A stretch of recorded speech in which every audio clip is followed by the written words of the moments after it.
Momento de recibir aquí en piso al invitado de la jornada. Nos acompaña el director del Instituto Nacional de Estadísticas, Iván Ojeda.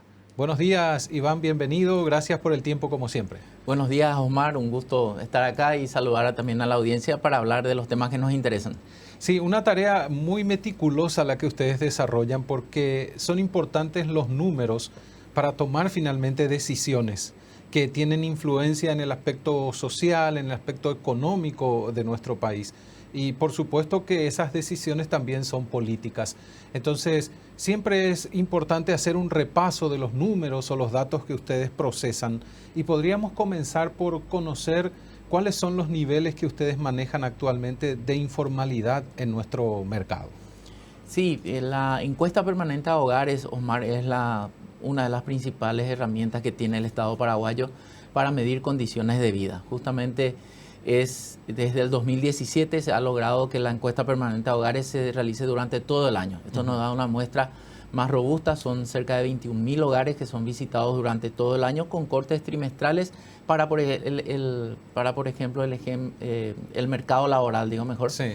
Entonces, hoy sabemos que la tasa de la fuerza de trabajo en el Paraguay engloba a una población aproximada de 3.083.000. Para que la gente entienda, cuando hablamos de esto, estamos hablando de la cantidad de personas que ponen a disposición su mano de obra para la producción de bienes y servicios, pudiendo estar ocupados o desocupados. Los que están justamente ocupados son una población de cerca de 2.911.000 más o menos al primer trimestre del año 2025.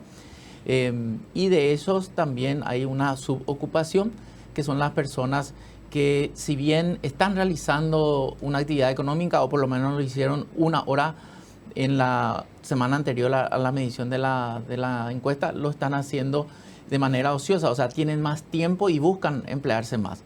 En cuanto a la desocupación, la cantidad de personas que está en la desocupación ronda el 176.000 personas aproximadamente.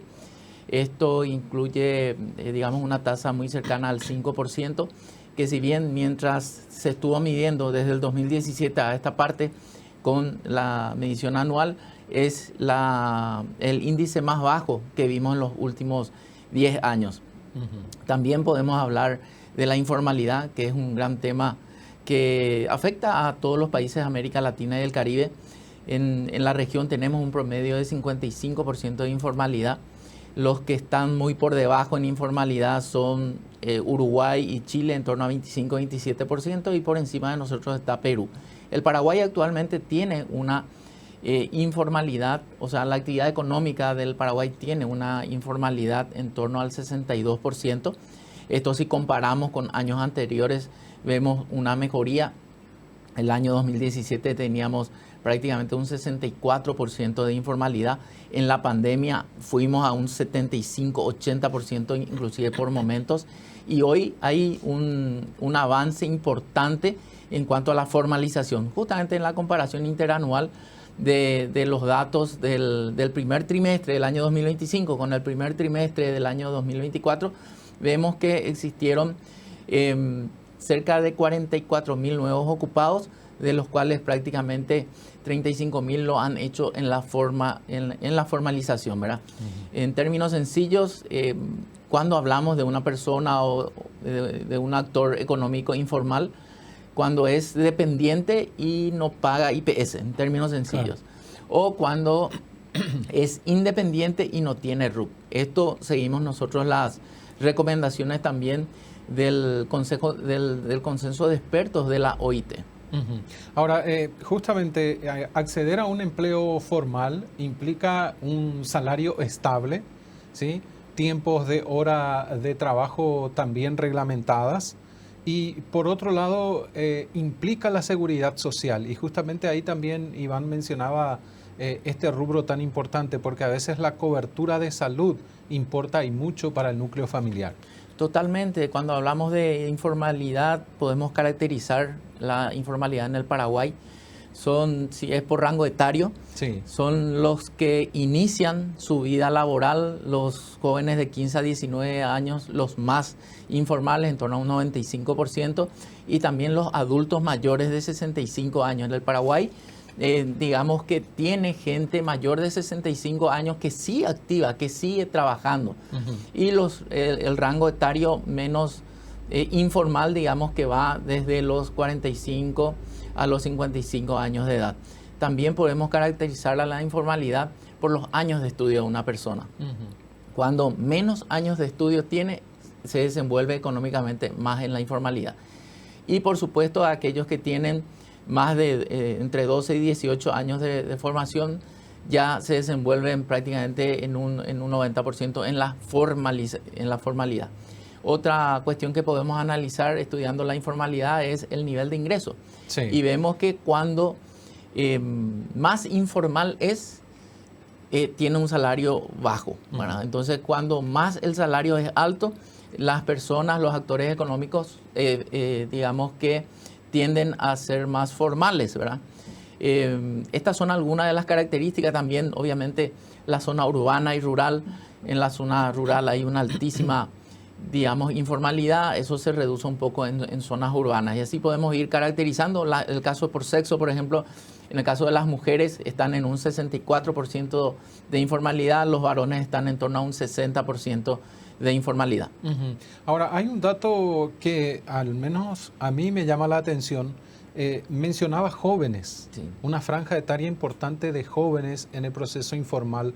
Se han hecho muchos esfuerzos desde el sector privado y también el sector público en política de primer empleo, pero igual hay números altos en materia de informalidad en el joven que inicia su proceso laboral. Sí, existe la informalidad porque también las propias características de cómo se desempeñan los jóvenes, principalmente muchos son aprendices o algunos son pasantes, entonces el régimen de formalización no es tan sencillo en esa etapa, ¿verdad? Esas son las principales características de los jóvenes, que muchas veces buscan un empleo, ese empleo es temporal, es casual o lo hacen como aprendices. Nosotros vemos en los supermercados, por ejemplo, Sí. con la remera de aprendiz, esa persona está realizando una actividad económica, está haciendo sus primeros pasos en el mercado laboral y por supuesto también tenemos que apuntar a la formalización, pero es desafiante. Cuando más jóvenes y cuando es muy adulto, generalmente se desenvuelven en la actividad económica informal. Y el otro extremo ya de la vida, la edad adulta, tiene que ver con si haya pasado también un proceso de jubilación, porque muchas veces se jubila pero necesita otros ingresos, entonces consigue otro empleo. Ahí hay un dato interesante. Los que tienen seguro médico mayores de 65 años son el 27% de la población adulta mayor de 65. Esos ya serían jubilados. Y los que están por el IPS son un 20%, y los que tienen seguro médico, digamos, de cobertura privada, un 7%. Entonces, pero eso rompe un poco el paradigma de lo habitual en el sentido de que hoy hay mucha gente mayor, Osmar, que está en perfectas condiciones de salud, que tiene toda una experiencia de vida y que puede seguir aportando. Y esto en los países se está estudiando actualmente y es lo que se llama la economía plateada, en donde lo que se busca es también potenciar al mercado laboral y dando espacios, encontrando la manera de cómo reincorporarle o que sigan activos los adultos mayores. En el Paraguay, inclusive vemos que el 5% de las personas que tienen 80 y más años de edad siguen activos en el mercado laboral. Pero en este caso informal sería. Son muy informales. Sí. ¿Y se dedican a distintas tareas?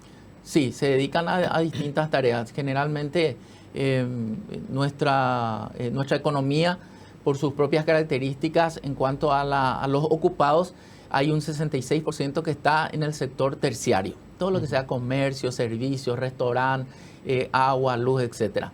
Después hay cerca de un poquito más del 22% que está en el sector secundario. Todo lo que tenga que ver con la construcción, también las industrias manufactureras y finalmente el sector primario. El sector primario emplea un poquito más del 15% de los ocupados en la República. Si bien es un sector que con la ganadería y la agricultura impacta en un 11% del PIB, también es una actividad que permite mucho ingreso de divisas, ¿verdad? Pero digamos, la mayor parte de los ocupados está en el sector terciario, Osmar. Mencionaba también la diferencia por género, es decir, tanto varones como mujeres. Hay un porcentaje un poquito más elevado, creo, si no entendí mal, de mujeres dentro de esa informalidad. Es así mismo. Decíamos 64% de las mujeres ocupadas están en la informalidad, los varones en 60%. Y hay un tema interesante también cuando analizamos el mercado laboral del Paraguay, y también esto se da en muchos países del planeta, que son los hombres los que están más ocupados, son los hombres los que están, digamos, más dedicados a actividades remuneradas, a diferencia de las mujeres que tienen que encargarse principalmente de las tareas del hogar o de las tareas de cuidado. Son las mujeres las que se dedican a esas tareas, entonces tienen menos tiempo para dedicarse a actividades remuneradas. Hoy el gobierno nacional está haciendo una gran apuesta planteando 100 centros de atención a la primera infancia, que este proyecto creo que se llama Semillas del Futuro. Imagínate, Osmar, que tengan las madres trabajadoras un lugar de confianza donde puedan dejarle al niño mientras van a trabajar. Entonces, políticas públicas bien claras, desafiantes también, como esas, pueden hacer que las mujeres también potencien al mercado laboral actualmente. Y también seguro tiene que ver esto de la diferencia en porcentaje dentro de la informalidad, la formación y el tipo de empleo al cual se dedican, ¿verdad? Totalmente. Cuando más formado, más años de estudio tiene una persona, generalmente tiende a desarrollar actividad económica más formal. Sí, me refiero a la mujer específicamente, sí, por lo que mencionaba también Iván, del tema de tener que cuidar la casa, cuidar a los niños. Entonces se prioriza de repente eso y el hombre es el que sale a buscar las posibilidades. Sí, y hay un tema interesante, Osmar, cuando hablamos de años de estudio. En promedio, la población paraguaya tiene 10 años de estudio, promedio. En el caso de las mujeres, está un poquito por encima de 10 y los varones están un poquito por debajo de 10 años de estudio. Las mujeres tienen que formarse por más tiempo para ganar lo que muchas veces gana un varón con menos formación. Menos. Sí. Inclusive hoy vemos en los cursos de grado, posgrado, maestría, etcétera, mayoritariamente son mujeres las que se están formando. Entonces, y cuando hablamos de ingresos, sabemos que en el Paraguay el ingreso promedio de un ciudadano, una ciudadana ocupada es de ser un poquito más de 2.700.000. Si es mujer, está en torno a 2.600.000 más o menos, y si es varón, el promedio es de 3.300.000. Fíjate que hay una brecha de un poco más de 600, 700.000 guaraníes por todo esto que estamos hablando, porque son las mujeres las que dedican menos tiempo a actividades remuneradas. Sí. Ustedes también hacen diferencia en números y en datos en relación al trabajo que tienen, al tiempo que le dedican a ese trabajo y también a la zonificación, Iván. Sí, ese es un estudio muy interesante, que es la encuesta de uso del tiempo. Es una encuesta especializada que el Paraguay tuvo su última edición en el 2016. Es una encuesta fundamental para la política de cuidado que hoy está desarrollando el Ministerio de la Mujer y por supuesto también a lo que tiene que ver con la Mesa de Prevención de Violencia contra la Mujer. Entonces es una encuesta muy necesaria, pero ahí podemos estudiar también que de 100 horas que trabaja una mujer, a veces en 60 horas nomás es remunerada, a diferencia de los varones. Entonces, para la formulación e implementación y por supuesto el monitoreo de políticas públicas, estas herramientas son fundamentales. Hoy tenemos una herramienta que es el último Censo Nacional de Población y Viviendas, que se ha hecho con mucho suceso, ha sido quizás controversial, pero finalmente muy robusto en materia estadística. Y nos dice también que hay una paridad entre hombres y mujeres en cuanto a cantidad de población. Pero también las mujeres son las que sobreviven más, claro, a los varones. Y acá temas curiosos, pero biológicamente comprobados, son niños los que nacen más, pero son las mujeres las que sobreviven más. Entonces, va a llegar y después podemos hablar de eso, del bono demográfico, Sí. para el año 2050, va a ser muy igual la cantidad de personas dependientes, o sea, menos de 14 años y las que tienen más de 65 años de edad.